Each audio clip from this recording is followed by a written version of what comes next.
El mayor fraude jamás cometido contra la conciencia humana no fue una religión, ni un imperio, ni siquiera una ideología. Fue la instauración del tiempo como algo lineal, absoluto, ineludible. Desde la cuna, aprendimos a obedecer una narrativa inquebrantable. Primero viene el pasado que te condiciona, luego el presente que lo arrastra, y finalmente el futuro que tal vez te libere. Pero lo verdadero está oculto a simple vista. El tiempo no es una línea, es una cárcel construida con pensamientos que aceptaste sin cuestionar. Todo sufrimiento, cuando se examina con rigor, se revela como un error de interpretación temporal. Sufrimos no por lo que ocurre, sino por lo que creemos que ocurrió y tememos que ocurrirá. Esta ficción se sostiene por una fe inconsciente en la causa-efecto lineal. Como me hicieron esto, soy así, como no tengo esto aún, sufriré hasta conseguirlo. Pero ¿y si esa secuencia fuera tan solo un sueño colectivo, una hipnosis profunda raramente dividida? El tiempo es una ilusión. Solo el ahora es real. Esta frase atribuida a múltiples sabios encuentra su eco en las más antiguas escrituras. En el Kybalión, los iniciados herméticos ya advertían, nada escapa a la ley, pero la ley puede ser trascendida por quien la comprende. ¿Y qué es el tiempo sino una ley asumida, obedecida sin resistencia?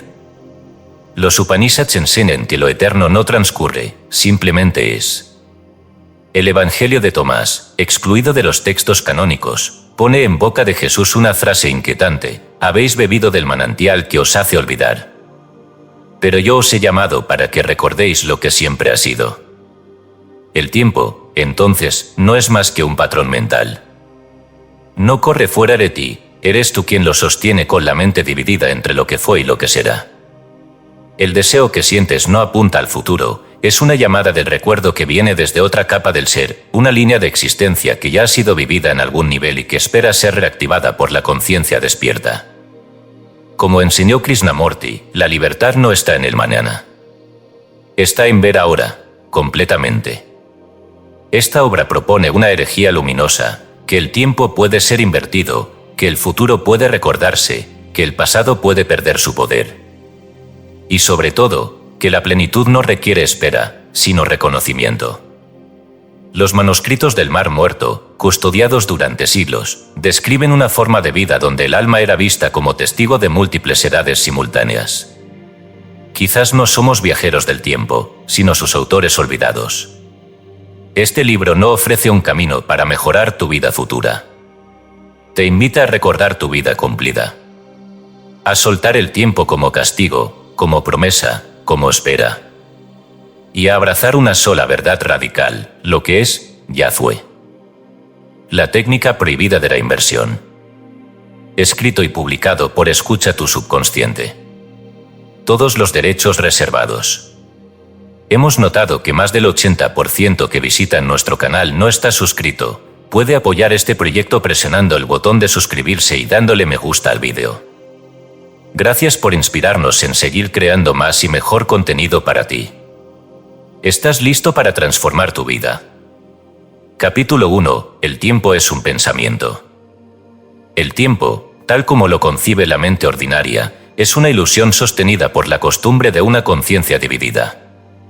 La idea de que existe un pasado fijo, un presente efímero y un futuro aún no creado no es más que una forma de organización mental que ha servido para estructurar la experiencia, pero que no corresponde a la realidad última del ser. El tiempo no fluye. Es la mente la que se desplaza entre memorias codificadas y anticipaciones especulativas, creando así la sensación de continuidad. Esta estructura mental que llamamos tiempo es en verdad una forma de pensamiento, un fenómeno subjetivo proyectado sobre una realidad sin fragmentación. El Yoga Vasista, texto clásico de la tradición vedántica, lo expresa con una claridad implacable: el tiempo es imaginación. El pasado y el futuro no existen sino en la mente. Solo el presente es real, y aún ese se disuelve en el ser cuando se reconoce la conciencia pura. En otras palabras, no es el tiempo lo que crea la experiencia, sino la conciencia interpretando el cambio. Cuando se desmonta la linealidad, también se revela la falacia de la causalidad rígida. Pensamos que un hecho sucede porque otro lo precedió, pero esto es solo una lectura superficial. el Corpus Hermeticum, en uno de sus fragmentos atribuidos a Hermes Trismegisto, afirma: todo sucede conforme a la mente que lo sostiene. Lo que parece ser causa y efecto no es sino la imagen reflejada de la voluntad que ya ha decretado. Este principio, profundamente hermético, nos introduce la idea de que lo que llamamos defecto es tan primario como la causa, y que ambas existen simultáneamente en distintos niveles del plano mental. El sufrimiento humano surge, en gran parte, de la adhesión emocional a una línea temporal autoimpuesta. Nos duele lo que no podemos cambiar del pasado, y nos aterra lo que aún no ha ocurrido. Sin embargo, ambas direcciones son fantasmas. Como afirma el sabio Coelet en Eclesiastés, lo que fue, eso será; lo que se hizo, eso se hará, y no hay nada nuevo bajo el sol. Este versículo, leído desde una clave metafísica, no habla de resignación, sino de una estructura circular de la realidad en la cual todo se encuentra ya contenido. No hay acontecimientos nuevos, sino nuevas formas de percibir lo que siempre ha sido. Incluso la ciencia, cuando no está contaminada por las suposiciones de la conciencia común, ha comenzado a rozar esta verdad. El físico Carlo Rovelli, en su obra El orden del tiempo, afirma que el tiempo no es una entidad objetiva que fluye por igual para todos, sino una relación entre eventos, una construcción dependiente del observador. Las leyes fundamentales de la física, en su forma más pura, no distinguen entre pasado y futuro. No hay dirección obligada. La flecha del tiempo es una interpretación mental del cambio entrópico, no una característica esencial del universo. El apego a la linealidad es, en esencia, el apego al yo fragmentado. La persona que se concibe como un cúmulo de recuerdos en movimiento hacia un destino incierto sufre inevitablemente, porque su identidad está basada en transiciones que no puede controlar. En cambio, quien despierta la comprensión de que el tiempo es una capa mental y que la conciencia no lo necesita para ser, comienza a vivir en otro estado. Un estado donde el deseo no es algo que espera cumplirse, sino un código que revela lo ya existente, lo ya cumplido, lo eternamente presente en una frecuencia superior de la mente divina. Cuando Jesús afirma en el Evangelio de Juan, antes de que Abraham fuese, yo soy, no está jugando con la gramática. Está revelando una ley: la conciencia del ser verdadero no habita en el tiempo. No recuerda ni anticipa. Simplemente es.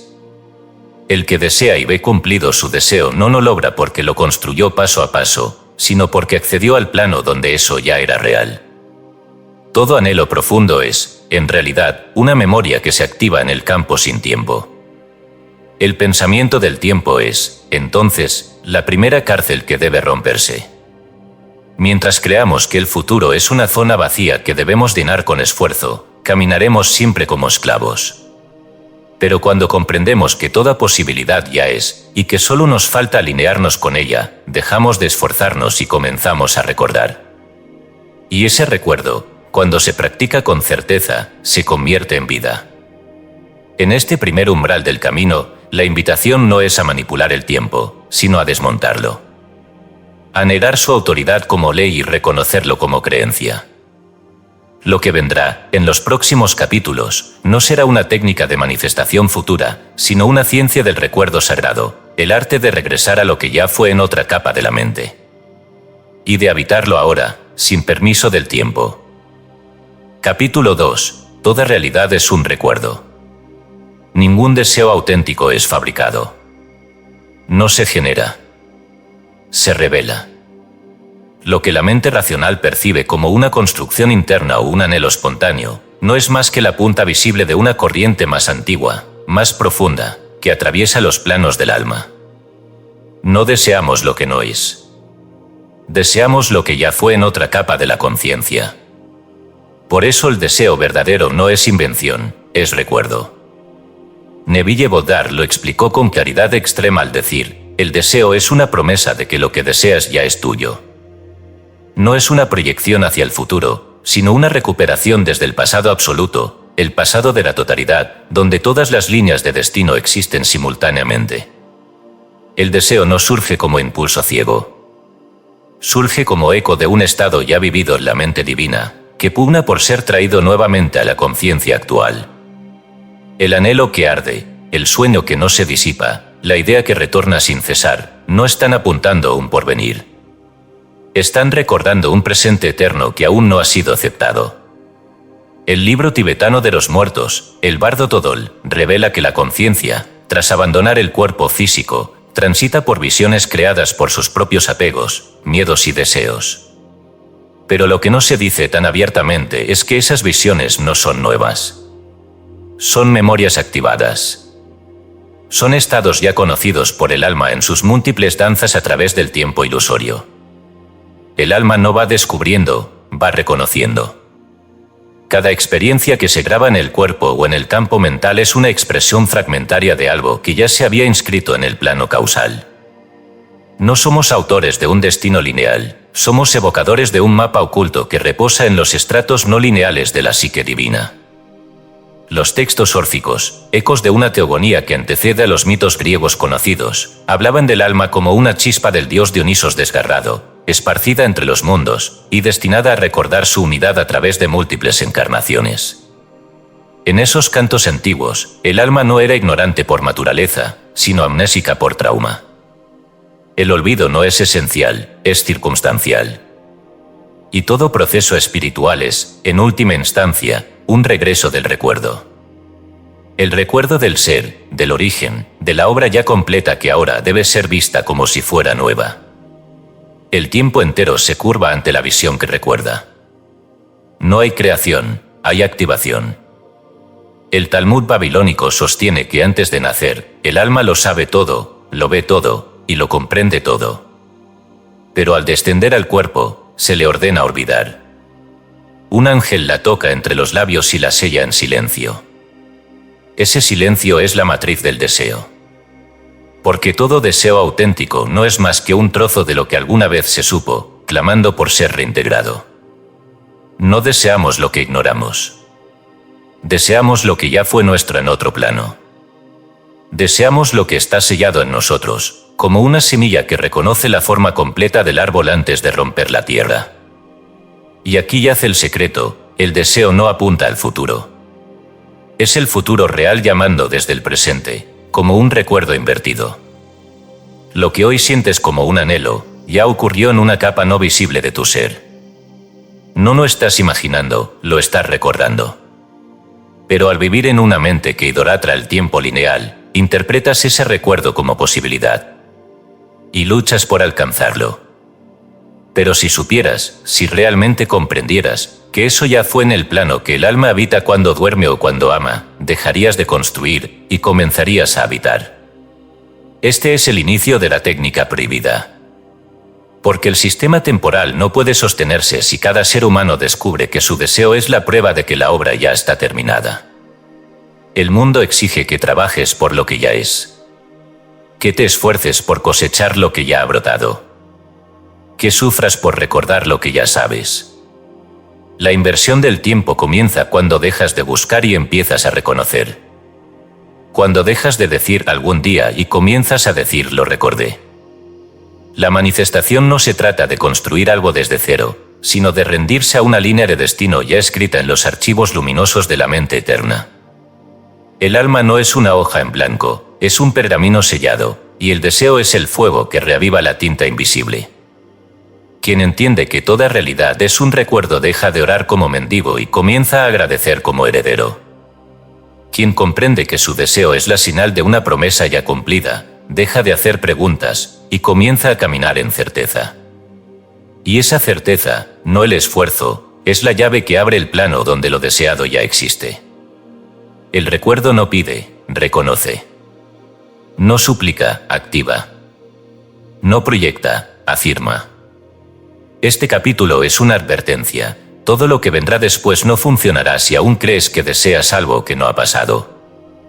Si no te atreves a aceptar que tu deseo es un recuerdo que clama por ser vivido, volverás a intentar atraer lo que no entiendes que ya habita en ti. Pero si aceptas que la vida te habló antes de tiempo, y que el anhelo es una señal del regreso a ti mismo, entonces, y solo entonces, la técnica de inversión será posible. Y comenzará la verdadera alquimia. Capítulo 3. La técnica del recuerdo prematuro. El lenguaje humano carece de términos precisos para describir lo que ocurre cuando el alma se adelanta al tiempo. Por eso, esta enseñanza ha sido malinterpretada durante siglos. No se trata de imaginar el futuro como un niño que suena despierto, ni de visualizar con fuerza hasta agotar la voluntad, sino de recordar lo que aún no ha ocurrido. La paradoja es solo aparente, lo que para los sentidos no ha sucedido, ya ha sido concluido en el plano causal del espíritu. La técnica consiste en aprender a recordarlo antes de que la experiencia descienda. Neville Goddard lo enseñó con una fórmula tan sencilla que fue descartada por los sabios y despreciada por los cínicos. Gracias, Padre, porque ya está hecho. Estas palabras no son oración de petición. Son testimonio de quien recuerda prematuramente. Cuando se dice con convicción, no es una expresión de fe, sino una afirmación de memoria. No es futuro proyectado, sino cumplimiento activado. Aquí comienza el arte sagrado de la gratitud anticipada, que no se basa en la creencia de que algo va a suceder, sino en la experiencia interior de que ya sucedió en otro plano y ahora solo resta traerlo al umbral visible. Emmett Fox, en su obra El Sermón del Monte, dejó claro que la oración científica no busca cambiar la voluntad de Dios, sino alinear la mente humana con la perfección ya existente en el reino espiritual. No se suplica por sanación, se recuerda la salud. No se implora por provisión, se agradece por la abundancia ya manifestada en el reino de las ideas. El error consiste en imaginar el proceso. Pero el proceso pertenece al tiempo, y quien recuerda al final no necesita visualizar los medios. No se ora para lograr. Se ora porque se reconoce. La técnica es despojar al deseo de su ansiedad y recubrirlo con la certeza del cumplimiento. Esta certeza no puede ser fingida. No puede ser actuada. Debe ser evocada. Por eso Eliphas Levi escribió: la imaginación dirigida es visión de la verdad en otro plano. Y agregó: quien se concentra en la imagen final, magnetiza el universo para obedecerla. El mago no visualiza el camino. Visualiza el recuerdo del resultado. Ve el castillo ya edificado, y por tanto, el ladrillo comienza a moverse desde las manos invisibles del cosmos. El deseo se transforma en mandato vibratorio cuando se asume como recuerdo anticipado. Ahora bien, ¿cómo recordar algo que aún no se ha vivido? La respuesta yace en el estado vibratorio. No se trata de imaginar imágenes, sino de experimentar sensaciones. Sentarse en quietud, cerrar los ojos y permitir que el cuerpo se impregne de la emoción de haber recibido aquello que se anhela. No alegría esperanzada, sino gratitud cumplida. Como quien despierta de un sueño vívido y no duda de lo que acaba de experimentar, aunque no haya ocurrido en la vigilia. Esa emoción, sostenida sin ansiedad, crea lo que podríamos llamar un recuerdo artificial, que no es más que la activación en el presente de un suceso escrito en el alma. El Evangelio de María Magdalena, ocultado por siglos, contiene una clave fundamental en su fragmento sexto: no se turbe tu corazón, sigue lo que has visto. Porque lo que has recordado en el silencio, se manifestará. No se dice, espera lo que vendrá, sino sigue lo que has visto. El alma ya contempló el cumplimiento. El ego duda, porque solo ve en línea recta.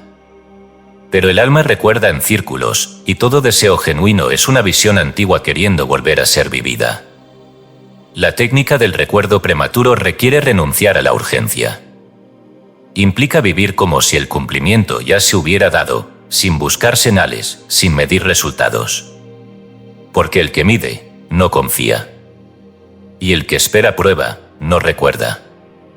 Aquí yace la dificultad. La mente moderna fue entrenada para creer solo después de ver. Pero la ley exige que se recuerde antes de recibir. Es la inversión total del tiempo. El alma ancla su certeza en el fin cumplido, y el mundo visible se ve forzado a ordenarse conforme a esa certeza. El estado vibratorio del cumplimiento es entonces la herramienta más potente. No se decreta el deseo. Se habita el recuerdo. Se siente la escena como ya vivida, como si uno hubiera despertado de un largo viaje y al volver a casa, todo estuviera en su lugar exacto. La memoria anticipada no es falsa. Es superior. porque proviene del plano donde el tiempo no se para, donde todo es ahora, donde el anhelo no es carencia, sino señal. Cada vez que agradeces sinceramente por lo que aún no ves, estás invocando un recuerdo sagrado. Estás pisando una huella dejada por tu alma en un mundo sin relojes. Y si persistes en ese recuerdo, el universo se pliega, como un papiro que se desenrolla, para revelarte la escena que ya había sido escrita. Recordar antes de tiempo no es locura, es poder. No es ilusión, es verdad profunda. Y solo los que se atreven a agradecer por lo invisible, verán lo eterno descender sobre lo visible. Esta es la ley. Y esta es la técnica prohibida. Capítulo 4. Deseo mínimo, resultado máximo. El alma no jerarquiza anhelos. La ley espiritual no distingue entre el oro de una corona y la brisa de una tarde serena. El universo responde al estado vibratorio, no al tamaño visible del deseo.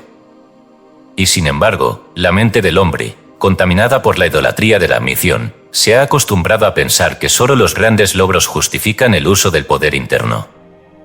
Se enseña a visualizar la mansión, pero no se comprende el valor de manifestar una noche sin ansiedad. Se promueve la conquista exterior, y se desprecia el milagro silencioso de una familia en armonía. Este error es fatal, porque anula la potencia de la ley para transformar lo común. El Tao Te Ching enseña, quien conquista al mundo lo hace sin imponer su voluntad. La grandeza del sabio no está en sus obras visibles, sino en la paz invisible que lo acompaña. Dormir sin miedo, despertar sin peso en el pecho, vivir sin guerra interna, hay milagros mayores. El alma que sabe pedir poco ha comprendido lo todo. El Sefer Yetzirah, uno de los textos fundacionales de la Cábala, afirma que el mundo fue creado con combinaciones de letras, y que todo lo visible es solo una reorganización de lo invisible. Esto significa que la misma energía que puede manifestar un reino también puede organizar una cena familiar llena de risa. La ley no se fatiga. La divinidad no distingue entre lo colosal y lo doméstico. Solo el ego mide con escalas de prestigio. Florence Scovel-Shinn lo expresó con claridad divina: la ley no falla. El hombre recibe aquello que pronuncia, sea grande o pequeño. La clave no está en el tamaño del pedido, sino en el estado interno desde el que se declara. Un corazón en paz, agradecido por lo mínimo, atrae el máximo sin esfuerzo. La ansiedad es la verdadera barrera, impide el flujo porque afirma que lo deseado aún no existe. Pero quien desea lo pequeño sin ansiedad está más cerca del cumplimiento que quien desea lo grande con desesperación. El sabio Proverbios afirma: más vale un bocado seco y en paz, que casa de contiendas llena de provisiones. Aquí se revela el verdadero sentido de esta técnica: recordar la paz como cumplimiento. No proyectar una vida ideal de fama y fortuna, sino recordar el olor del pan caliente en un hogar tranquilo. El que desea poco sin carencia, recibe mucho sin lucha. Lo poco y lo mucho no se oponen, son la misma ley manifestada con distinta forma. Simone Weil, mística olvidada por muchos, escribió: la atención pura es la forma más alta de oración. Y esa atención no siempre se dirige al cielo. A veces, basta con mirar un árbol desde la ventana, o tomar la mano de un ser querido y recordar que eso también es un destino cumplido.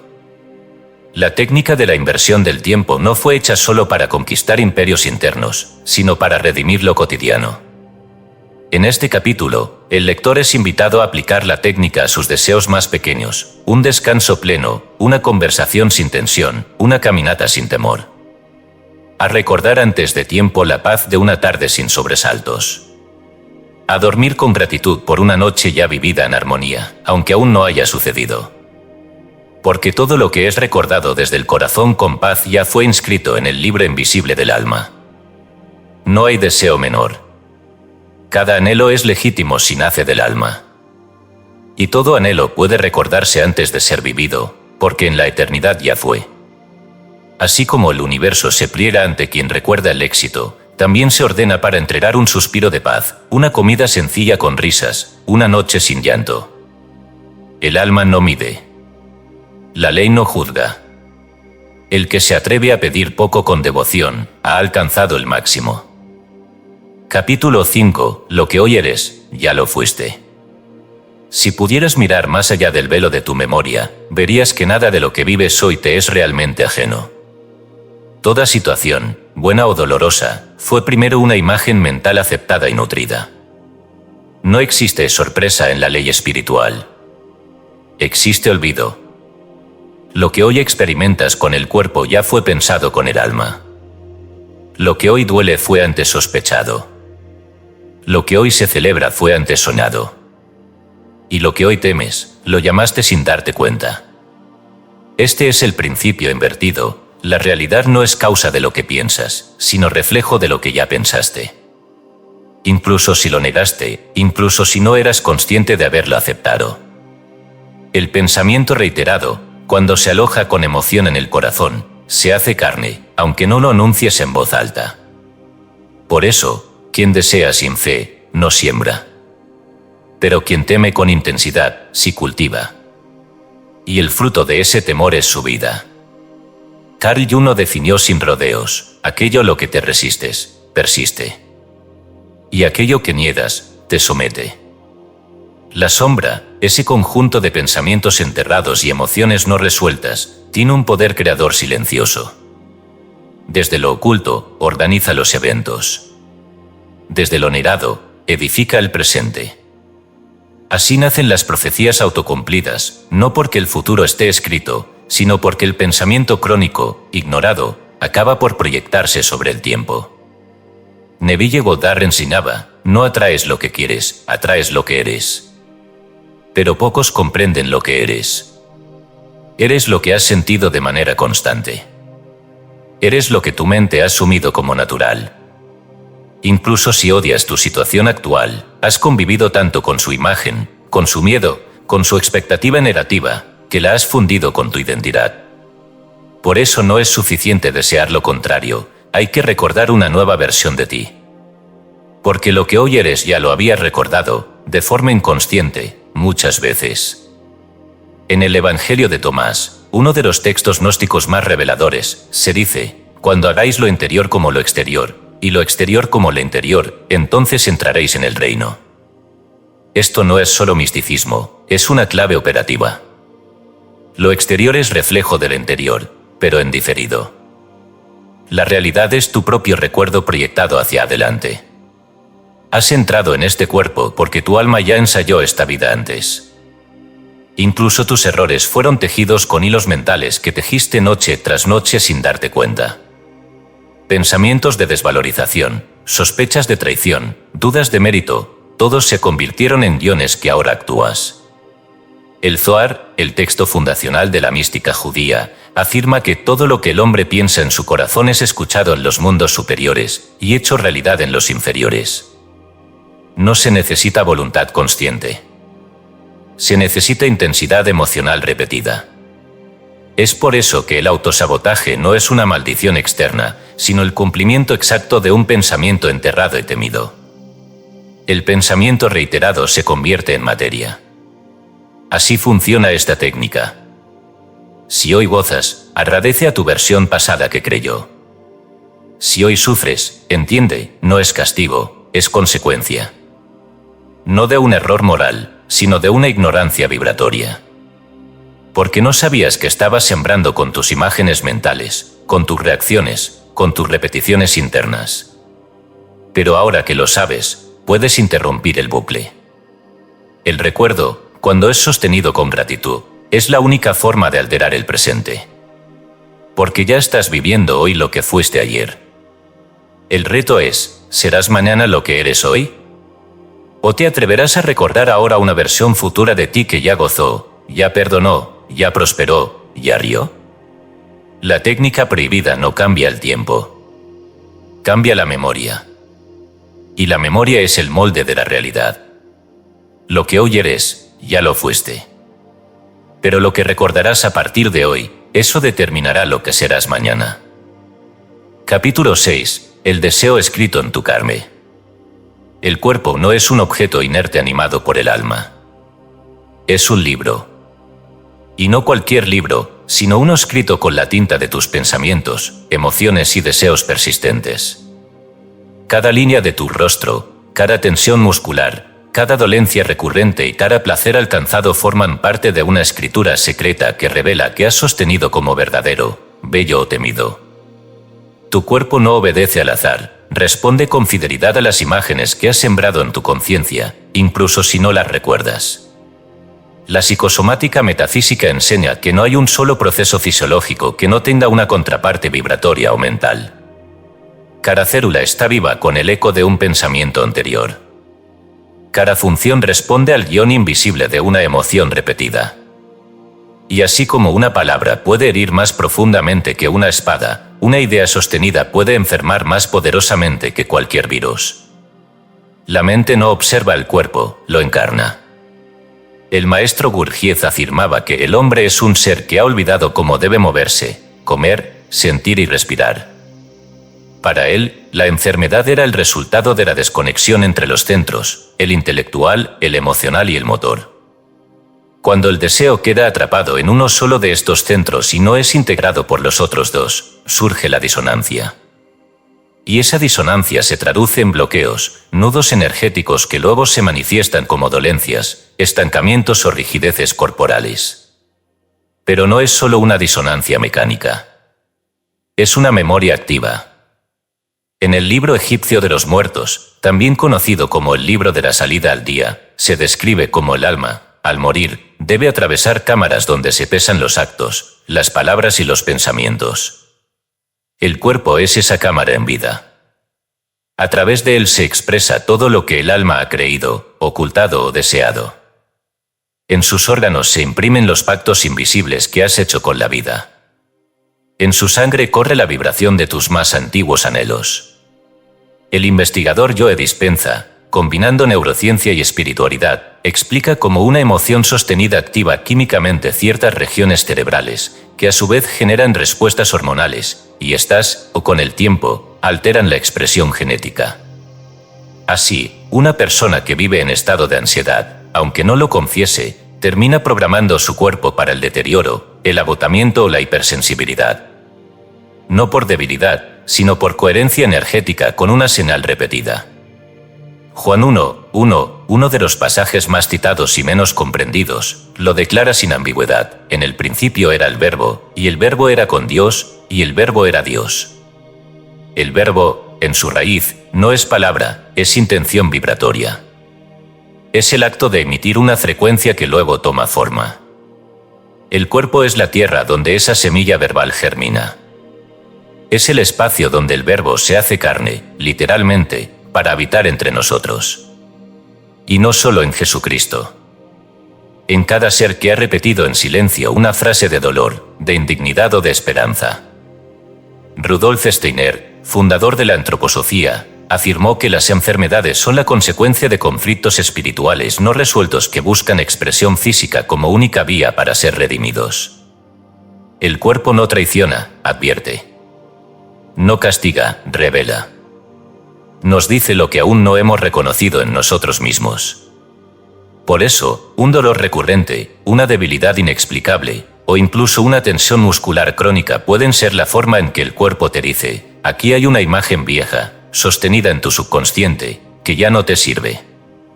Pero así como el cuerpo puede escribir los viejos deseos, también puede ser reescrito. No con medicamentos aislados, sino con nuevas memorias vibracionales. Al recordar un futuro sano, no imaginarlo, sino sentirlo como cumplido, se emite una señal coherente que, sostenida, comienza a cambiar el patrón corporal.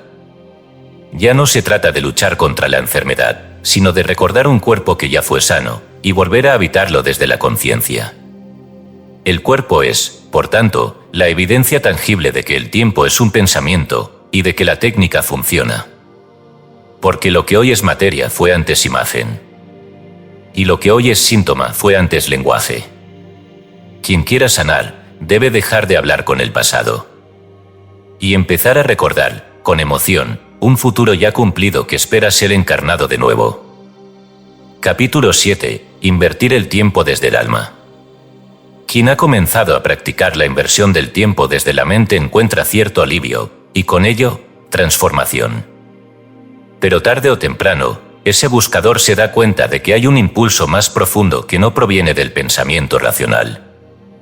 Aparece en sueños, en visiones, en intuiciones que estremecen la médula. Es el alma la que empieza a recordar. Y su forma de hacerlo no es visual ni verbal, es vibracional. Desde tiempos antiguos, los estados alterados de conciencia han sido portales para acceder a recuerdos que aún no se han manifestado. No son alucinaciones ni proyecciones mentales. Son ecos de lo que ya fue en otro nivel de realidad. El alma no vive en la línea recta del tiempo cronológico. Vive en esferas superpuestas de significado, donde todo lo verdadero ya fue y será al mismo tiempo. Por eso, cuando el alma recuerda un futuro, lo hace con certeza emocional, no con expectativa. Y por eso, todo anhelo profundo, cuando es legítimo, vibra como si ya estuviera cumplido en otra capa del ser. San Juan de la Cruz, en su cántico espiritual, describe cómo el alma hiere con su mirada a quien la busca y cómo esa herida es un llamado de lo eterno hacia lo temporal. En sus visiones místicas, las realidades futuras se presentaban como presencias íntimas y concretas, no como promesas. El alma no imagina, experimenta anticipadamente. De hecho, cuando un alma se expone al fuego del deseo verdadero, lo que duele no es su ausencia, sino el hecho de recordar que ya lo vivió en otra dimensión y aún no lo ha encarnado en esta. Las visiones de Santa Teresa de Ávila refuerzan esta comprensión. En sus moradas del castillo interior, explica que en los niveles más profundos del alma, el tiempo no opera. Todo lo que ha de suceder, ya está contenido en Dios. Sus éxtasis no eran evasiones, sino entradas a la sala donde la voluntad divina, es decir, la memoria espiritual, ya ha dictado la plenitud de la existencia. Ella no pedía, recordaba. Y en ese recuerdo, oraba no con súplica sino con entrega vibratoria. Pero no es necesario ser monje o mística para experimentar estas aperturas. Hay caminos simples, pero profundos. Uno de ellos es el Ho'oponopono original, anterior a la simplificación moderna. En su raíz, esta práctica hawaiana no es una técnica de repetición de frases, sino un proceso ritual para limpiar las memorias almacenadas en el subconsciente y permitir que la memoria divina, el futuro verdadero, emerja sin distorsión. Al decir lo siento, perdóname, gracias, te amo, se interrumpe el ciclo kármico del recuerdo repetido y se invoca la pureza del recuerdo original que el alma guarda, más allá de la mente. En el libro de Enoc, uno de los textos más extraños y poderosos del canon prohibido, se habla de cómo los justos acceden en sueños a la tabla de los días, un registro celestial donde se inscriben todos los caminos posibles del alma. Enoc mismo, al ser llevado por los ángeles a lo alto, no visita un futuro hipotético, sino que observa los ciclos del mundo ya completados. Desde esa altura, el tiempo ya no existe como amenaza. Y el alma, al recibir esa visión, puede descender de nuevo al mundo sabiendo exactamente qué hacer. De ahí nace la verdadera técnica, dejar que el alma recuerde y seguir su señal sin interferencia. Esto no requiere esfuerzo visual ni afirmaciones repetitivas. Requiere silencio vibracional, desidentificación de los deseos prestados y disposición a sentir como verdadero lo que aún no ha ocurrido en esta línea de tiempo. Porque ya ha ocurrido en el alma. El verdadero acto mágico no es la creación del futuro, sino su reconocimiento como algo inevitable. Una mujer que sueña, sin saber por qué, con una casa que nunca ha visto, termina años después habitando ese lugar exacto. Un hombre siente desde niño que debe aprender cierta lengua sin motivo alguno, y luego descubre que era la clave para acceder a una herencia espiritual. Estos no son casualidades. Son recuerdos. Recuerdos del alma. Y si uno se rinde a ellos con fe vibratoria, sin ansiedad, sin forzar el cuándo ni el cómo, la realidad responde porque ya fue dicha. Por eso, al practicar la técnica prohibida de la inversión del tiempo, llega un punto en que no basta con crear imágenes. Hay que reconocer las memorias auténticas del alma, filtrar los deseos ajenos y seguir el hilo dorado de aquello que se siente inevitablemente verdadero. No porque lo deseéis, sino porque ya lo viviste desde el otro lado del velo. Capítulo 8. El anhelo silencioso, el yo que no traicionas. La mente cree que desea cosas. El cuerpo cree que necesita otras. Pero hay un anhelo más profundo que no se expresa ni con palabras ni con imágenes. Es el anhelo que no busca lo externo, sino el retorno a una fidelidad perdida. Es el anhelo del alma por dejar de traicionar su verdad original. Este anhelo no aparece en forma de metas, cifras o conquistas. Aparece en los suspiros al final del día, en la sensación de haber actuado contra uno mismo, en la tristeza sin causa que asoma tras una sonrisa forzada. El anhelo silencioso es la voz interior que no reclama grandeza, sino coherencia vibratoria. No exige resultados, solo que no te alejes más de ti. Cuando se comprende la técnica de la inversión del tiempo, uno podría caer en la trampa de usarla para fabricar una máscara de éxito. Pero si el deseo creado es falso, si no está alineado con el yo que no traicionas, ese futuro colapsa o enferma. El alma no coopera con la mentira sostenida, ni siquiera si se logra con precisión mental. Los Yoga Sutras de Patanjali enseñan que la práctica espiritual real consiste en detener las fluctuaciones de la mente, cita Vritti Nirodha, no para entrar en vacío, sino para permitir que el verdadero ser, el Purusa, sea visto tal como es. En ese estado, ya no se desea algo porque falta, sino porque ya se es. El deseo se convierte en eco de una identidad ya realizada, no en movimiento hacia una carencia. San Agustín, en sus Confesiones, se pregunta: ¿quién soy, Dios mío, para que me busque fuera de mí, si tú estás más dentro de mí que mi yo más íntimo? Esta frase resume la paradoja del anhelo silencioso. No deseas otra vida, deseas volver a la que ya sabes que es tuya desde siempre. El alma no busca añadirse cosas, sino despojarse de las ajenas. El deseo más profundo es la transparencia, ser lo que ya eres, sin distorsión, sin traición, sin esfuerzo. El texto anónimo medieval La nube del no saber describe la única manera de acceder a Dios como la suspensión de todo pensamiento, deseo y saber. En la oscuridad voluntaria de la nube, lo único que queda es el amor desnudo, el sí sin condiciones.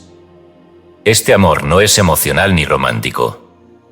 Es la decisión de no alejarse más de uno mismo. En esa nube no se pide nada. Se deja de pretender. La técnica de la inversión del tiempo encuentra aquí su raíz más pura. No se trata de crear un futuro falso, sino de recordar un estado donde ya se es aquello que el alma anhela. Pero para recordar, hay que silenciar los deseos prestados. Y para silenciar, hay que identificar dónde hemos traicionado al yo que sabe. Rudolf Steiner, en sus conferencias sobre el doble espiritual del ser humano, explica que cada persona tiene un yo superior que observa silenciosamente, esperando el momento en que el yo inferior se alinee y coopere. El dolor, la ansiedad, la tristeza, son señales de esa disonancia. El anhelo verdadero no es por objetos externos, sino por esa alineación. Cuando el yo inferior y el superior se encuentran en fidelidad vibratoria, la vida externa responde sin fricción. Lo externo deja de ser un reto y se vuelve reflejo. Este capítulo es una invitación a recordar, no el futuro deseado, sino el ser esencial que ya vive en ese futuro. Porque ningún deseo verdadero viene de la mente.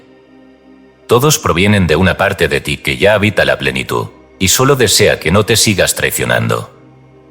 Aplicar la técnica en este nivel no es visualizar algo, sino vivir desde la vibración de no haberse traicionado. Al hacerlo, la realidad se reordena. No porque tú la controlas, sino porque dejas de resistir la forma original que el alma ya había dibujado. No hay mayor poder que la fidelidad interior.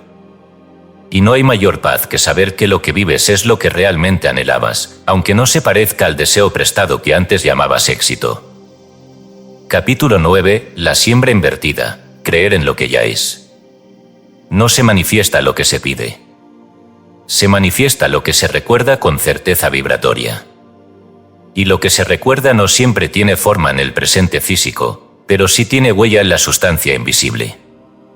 Esta es la siembra invertida, el arte de dejar de sembrar desde la falta y comenzar a sembrar desde el cumplimiento. La mente ordinaria formula sus deseos con urgencia. Ora con angustia, visualiza con ansiedad, decreta como quien exige. Pero el alma no actúa así. El alma no pide, reconoce. Y cuando reconoce, agradece.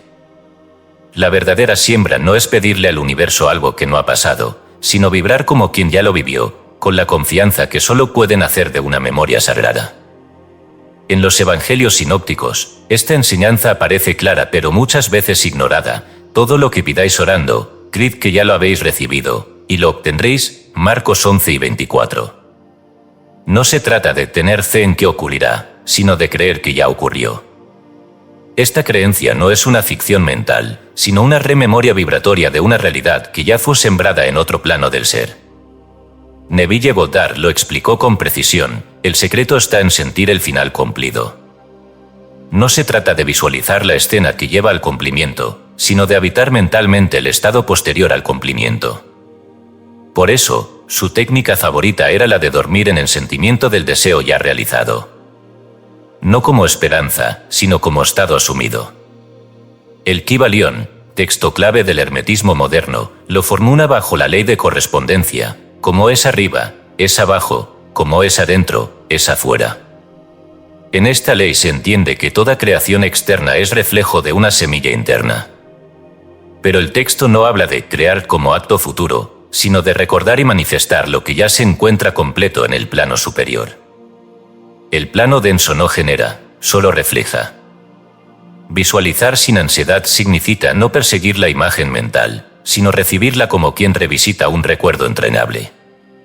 Como cuando cierras los ojos y revives una tarde feliz de la infancia, no dudas si ocurrió, no fuerzas la imagen, simplemente la dejas regresar. Así también debe sembrarse un deseo, como quien recuerda un instante vivido en otra dimensión, sabiendo que la materia solo es lenta en reaccionar. La práctica central de esta siembra invertida es reemplazar la súplica por el agradecimiento. Pero no un agradecimiento condicionado, sino una gratitud profética: gracias porque ya fue. Esta fórmula contiene una paradoja que abre portales. Cuando agradeces lo que aún no ves, lo obligas a mostrarse para ser coherente con tu vibración. El molde vibracional es la clave. Si deseas salud pero vibras enfermedad, lo que llegará será una vida que confirme tu molde enfermo. Si deseas paz pero visualizas desde el caos, recibirás solo más ruido. Por eso, antes de pedir, hay que ser. Ser el estado del cumplimiento. Ser la versión que ya no pide porque ya vivió lo deseado. Esta técnica no requiere palabras elocuentes. Requiere presencia interna. El acto mental más poderoso es cerrar los ojos y sentir que ya lo viviste, que ya lo recibiste, que el futuro te pertenece porque lo reconociste como propio desde el alma. La siembra invertida no opera en el tiempo. Opera en el nivel de la certeza. Y donde hay certeza vibracional, la materia obedece. No por obediencia moral, sino porque no puede resistir la presión del molde. Todo lo que llega a tu vida llegó primero como recuerdo vibratorio sostenido. Todo lo que no ha llegado, no ha sido recordado aún con fuerza suficiente. Este capítulo enseña a sembrar no desde el anhelo, sino desde el cumplimiento. A agradecer sin evidencia. A vivir como quien ya vivió. Porque en verdad, así es. Y así será. Capítulo 10. Y Dios vio que era bueno. Todo comienza cuando se ve como bueno. Esa es la fórmula original de creación. Antes del decreto verbal, antes de la forma, incluso antes de la separación de luz y tinieblas, está el acto de contemplar y declarar bueno lo contemplado. Esta es la clave vibratoria olvidada. La creación no se sella con acción, sino con aprobación. En el Génesis, tras cada etapa del proceso creativo, aparece el mismo patrón sagrado: y vio Dios que era bueno. No se trata de un juicio moral, sino de un sello energético. El universo no se pliega ante lo que haces, sino ante lo que reconoces como legítimo desde tu conciencia. Lo que ves como bueno, persiste. Lo que apruebas interiormente, se fortalece. Lo que bendices, florece. Por eso, la verdadera creación es siempre un acto de contemplación aprobadora. Esta enseñanza, repetida 7 veces en el primer capítulo del Génesis, no es una simple narrativa poética, es un código operativo de la conciencia divina. La creación no está completa hasta que el Creador la ve y la declara buena. Tú, que creas realidades internas con tus pensamientos, también estás sujeto a esta ley. Tu vida no florece cuando haces más, sino cuando apruebas lo que has visto en tu mente con la mirada del bien. El Targum arameo, traducción ancestral de las escrituras hebreas, enfatiza que el Dios miró con agrado. Esta versión introduce el elemento de placer consciente, de deleite interior en lo contemplado. Cuando aprendes a ver tu futuro imaginado como bueno y sientes deleite en ello, ya has sembrado el campo más fértil. No basta visualizar, hay que ver con aprobación. La técnica de la inversión del tiempo no es solo visualizar desde el final cumplido, sino mirar ese final con gozo absoluto. La mirada neutra no crea. La mirada ansiosa lo retrasa. Solo la mirada bendita precipita lo invisible. En los llamados protocolos de la luz, un conjunto de fragmentos de sabiduría sin autor definido, transmitidos oralmente en círculos místicos, se enseña que el que ve sin condena, transforma el objeto observado. Esta es la base de la técnica que aquí desarrollamos. Al contemplar un futuro deseado como ya vivido y además bueno, lo volvemos ineludible. La conciencia que aprueba es la conciencia que fija el destino. Elena Blavatsky, en su monumental obra La Doctrina Secreta, relaciona este poder de la aprobación divina con la antigua sabiduría védica y egipcia, donde el ojo de Dios no era símbolo de vigilancia, sino de activación. Lo que el ojo ve y aprueba, existe en el akasa como forma inalterable, afirmaba en sus disertaciones teosóficas. La vista divina no observa, consagra. Esto transforma radicalmente la práctica espiritual. No basta con imaginar una vida mejor, ni siquiera con creerla. Hay que aprender a verla desde la mirada del Creador, una mirada sin duda, sin queja, sin corrección. Una mirada que contempla y afirma, esto es bueno. Cuando aplicas esta conciencia aprobadora a tu deseo, cesa la lucha interna. Ya no intentas merecerlo, justificarlo ni apresurarlo. Simplemente lo ves, lo recibes y lo declaras bueno. Esta aceptación, lejos de ser pasiva, es la llave vibratoria que quiebra los bloqueos.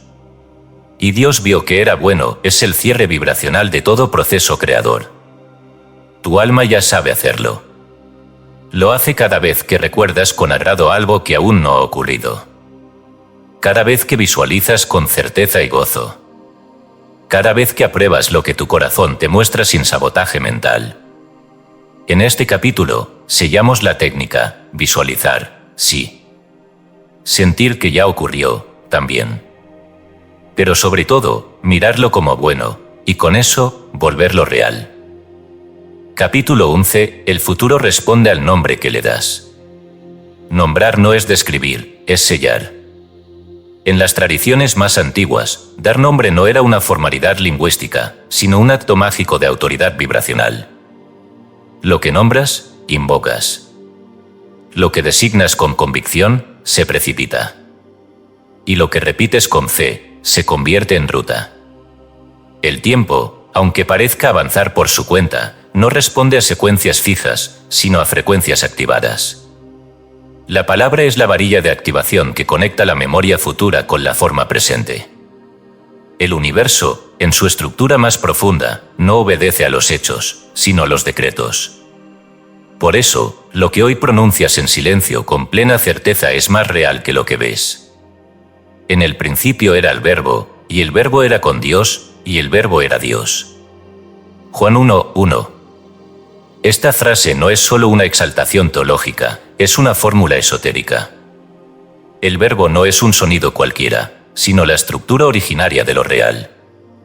Cuando piensas con fuerza emocional, emites un nombre. Cuando decretas con claridad sin temor, invocas una línea temporal específica.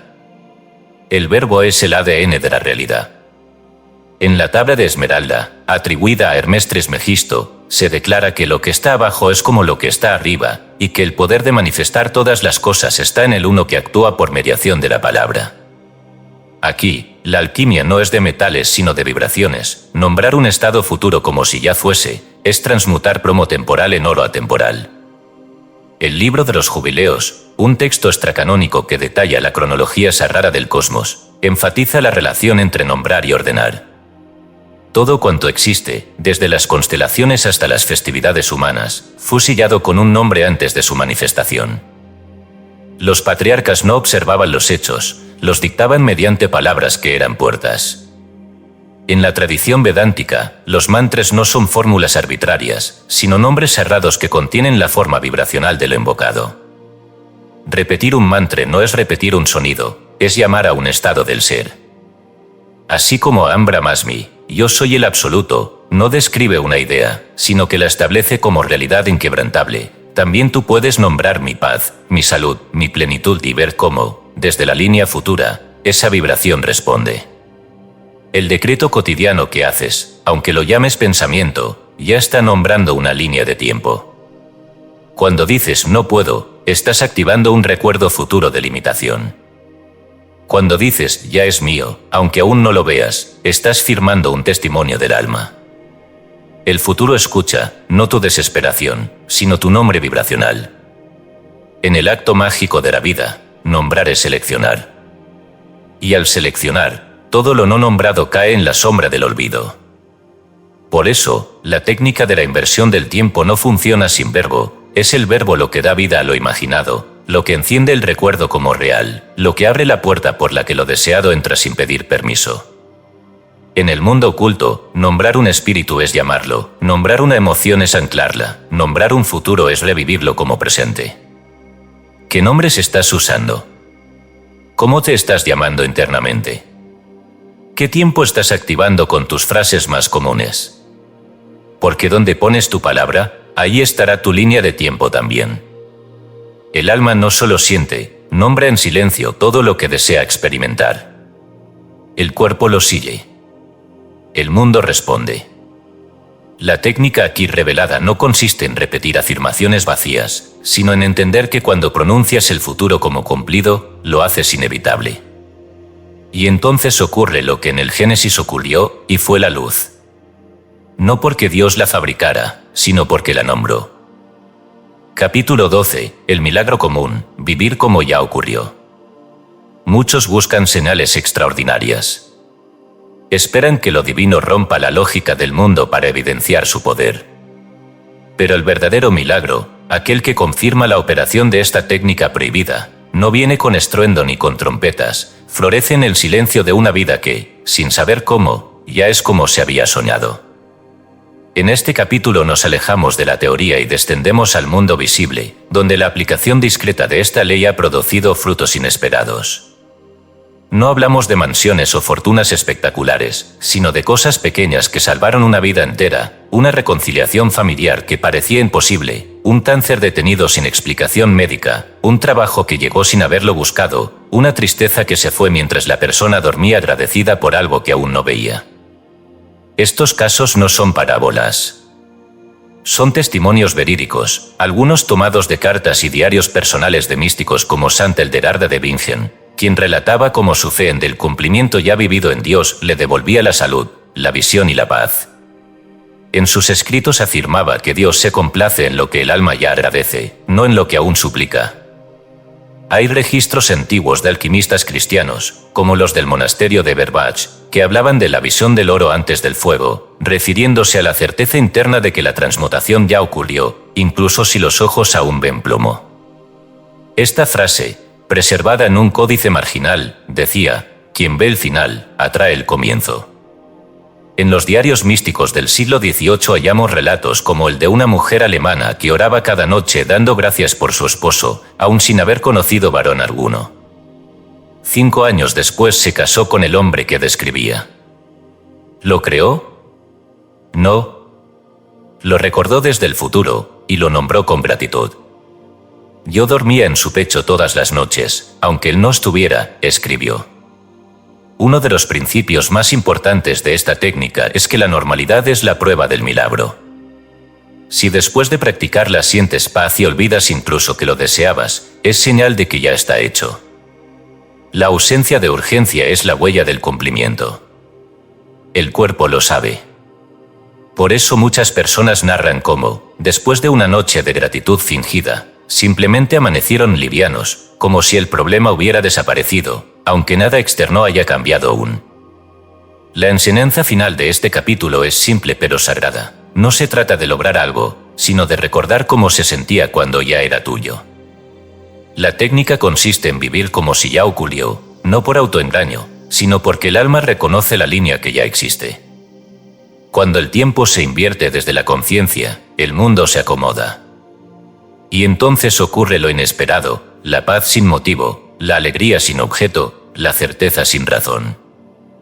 Ese es el verdadero milagro, que ya eres lo que deseabas ser, sin haberte movido un solo paso. Y nadie aplaude. Nadie lo nota. Pero en tu pecho, Dios dice en silencio, ya fue. Capítulo 13, el final que ya fue. El tiempo ha sido invertido. El deseo ha sido recordado. El futuro ha respondido al nombre que le diste. Ahora, solo queda una cosa, soltar todo. Incluso la técnica. Incluso el anhelo. Incluso el tiempo. En este capítulo final, se disuelve la estructura, se apagan los esfuerzos y se abandona el mapa. El alma que ha caminado hasta aquí ya no necesita seguir buscando porque ha descubierto que no hay camino, solo ser. El secreto último que los sabios velaban no era cómo lograr algo, sino cómo dejar de necesitarlo. No dualidad, le llamaron los maestros del Advaita Vedanta, donde no hay tú y lo otro, no hay deseo y cumplimiento, no hay buscador y meta. Todo está contenido en una sola vibración de conciencia pura, sin principio ni final. El Evangelio de Felipe insinúa esto al decir, lo que ves, lo creíste antes. Lo que crees, ya fue. Esta frase no es solo una enseñanza, es un espejo. Nos muestra que todo ya ha sido, no porque esté predestinado, sino porque ya fue recordado desde el ser que lo abarca todo. Meister Eckhart lo expresó con un filo casi insoportable para la mente, mientras tengas un porqué, no ves a Dios. En otras palabras, la divinidad solo se revela cuando cesa el motivo, el anhelo, la técnica, la idea de evolución o de resultado. No hay algo que lograr. No hay algo que sanar. No hay nada que obtener. Solo lo eterno reconociéndose a sí mismo a través de ti. La práctica de la técnica se vuelve innecesaria. No porque ya funcionó, sino porque te llevó de regreso al punto donde nunca hubo separación, donde no existe el antes y el después. Esta es la verdadera inversión del tiempo, no solo voltear la flecha temporal, sino descubrir que la flecha misma es una ilusión proyectada por el ojo que cree estar caminando hacia algo. En el libro tibetano de la vida y la muerte se describe este estado como la clara luz del instante presente, donde todos los karmas se disuelven y la conciencia reposa en su forma desnuda, sin interpretación, sin esfuerzo, sin historia. Ya no se pregunta si se logró o no. No hay historia que contar. Solo queda un sí vibrante al instante, un latido silencioso que afirma, yo soy. Este capítulo no cierra un libro. Lo disuelve. No ofrece conclusiones, porque toda conclusión es una forma de amarre mental. Solo ofrece una rendición, la de saberse contenido, cumplido, pleno, sin motivo. Lo único real es la presencia. El resto, incluso esta técnica, fue una barca para cruzar el río. Ahora que has cruzado, deja la barca. Camina descalzo. ¿Y escucha? El final ya fue, porque tú ya eras. Epílogo, no recuerdas para lograrlo, recuerdas porque ya es. Si has llegado hasta aquí, ya lo sabes. No se trata de cambiar tu vida, sino de recordar la que ya fue tuya desde siempre. El misterio no es cómo lograr el deseo, sino cómo entrar en la certeza de que ese deseo fue una memoria filtrándose desde el alma hacia la mente. No hay nada que hacer salvo recordar. No hay técnica, sino un estado. La mente humana, acostumbrada a operar dentro de la linealidad del tiempo, sufre porque cree que las cosas aún no han sucedido. Pero lo no sucedido es solo lo no recordado. Tu destino más elevado no está delante de ti, está contenido en ti. Solo espera la mirada que lo reconozca como propio. Este libro no fue escrito para darte un nuevo método. Fue escrito para desactivar la idea misma de método como dependencia. A medida que los capítulos fueron revelando las piezas del rompecabezas, lo que parecía una técnica fue desapareciendo para dar paso a algo mucho más íntimo, el ser en estado de plenitud sin tensión. El deseo verdadero no te empuja hacia adelante. Te llama hacia adentro.